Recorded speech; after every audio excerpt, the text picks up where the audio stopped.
Everyone mistakenly thinks that Hamas like controls Palestine. That's not true at all. There's three different areas that were drawn up with the original partition. It's the West Bank, which is totally under military rule by Israel, and then there's the Gaza Strip, which is like the open air prison, which they bomb the shit out of like every couple of years, and Hamas controls that area. And then there's Jerusalem, which is an international city center that both Arabs and Jews live in. But the West Bank has been occupied militarily since 1967, and it's complete martial law. There's checkpoints. All political parties are illegal. Having a gun is like the least of it. You can't hold a flag. You can't belong to a political party. You literally can't do shit if you're a Palestinian. You just have to sit there and submit.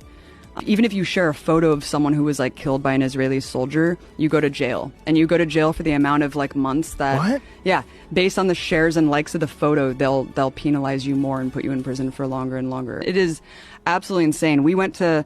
The first day that we were there, we went to a funeral of some guy, some farmer who was shot by Israeli forces. And we went to the funeral. It was horrible. You know, all the women are wailing and crying. And as we're leaving, the Israeli forces had set up a checkpoint right outside of this dude's house and started tear gassing and shooting rubber bullets like at people who were simply attending the funeral, just to punish people for attending the funeral.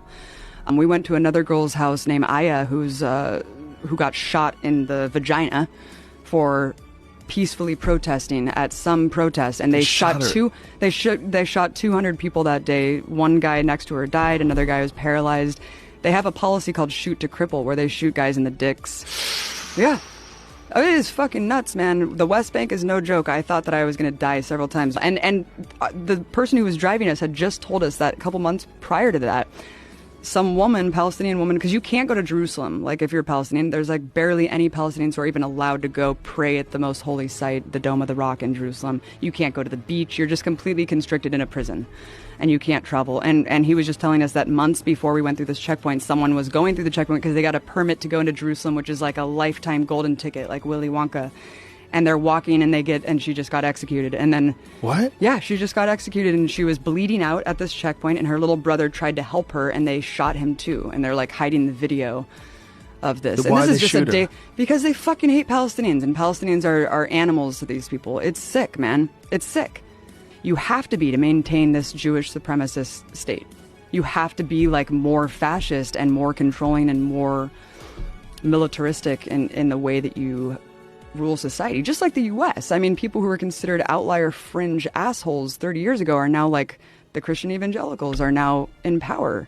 It's really, really crazy. I mean, it's not the same because Israel is a white nationalist, like ethno-supremacist state. And you see the way that they treat Ethiopians and African refugees, and it becomes obvious that even if you're a Jew and you're black, you still are a second-class citizen there. When you're saying occupation, you mean occupation of Palestine or occupation of Israel itself, the West Bank? So the West Bank has been militarily occupied since 1967.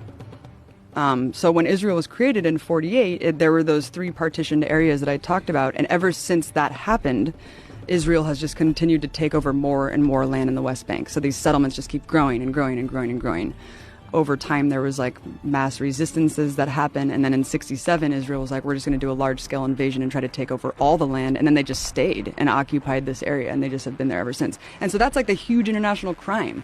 When the international community is like, by the way, these settlements are illegal and we're like condemning you at the UN. And the US just vetoes it every time. Because the US is just like boys with Israel unconditionally. It's sick, man. And they just signed that $10 billion aid package. Giving it to Israel for the next 10 years is actually, I think it was $30 billion over the next 10 years, which is crazy because this would never be able to happen if it weren't just completely supported by the U.S. And why is it supported by the U.S.? I don't know. I think that the U.S. loves using Israel as a military garrison. They love using that strategic point in the Middle East to have. But honestly, it's becoming so unpopular.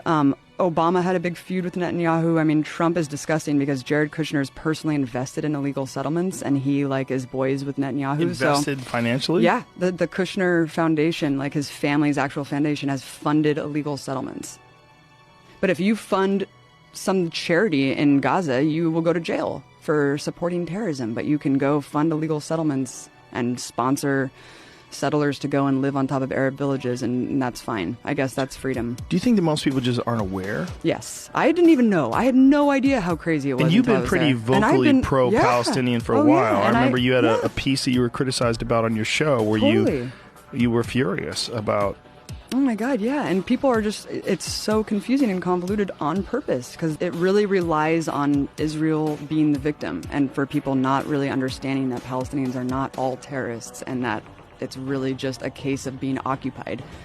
But a lot of these what do the Israelis want? They just want to push the Palestinians completely out? And where do they want them to go? They want them, they don't care as long as they're gone. As long as they're gone.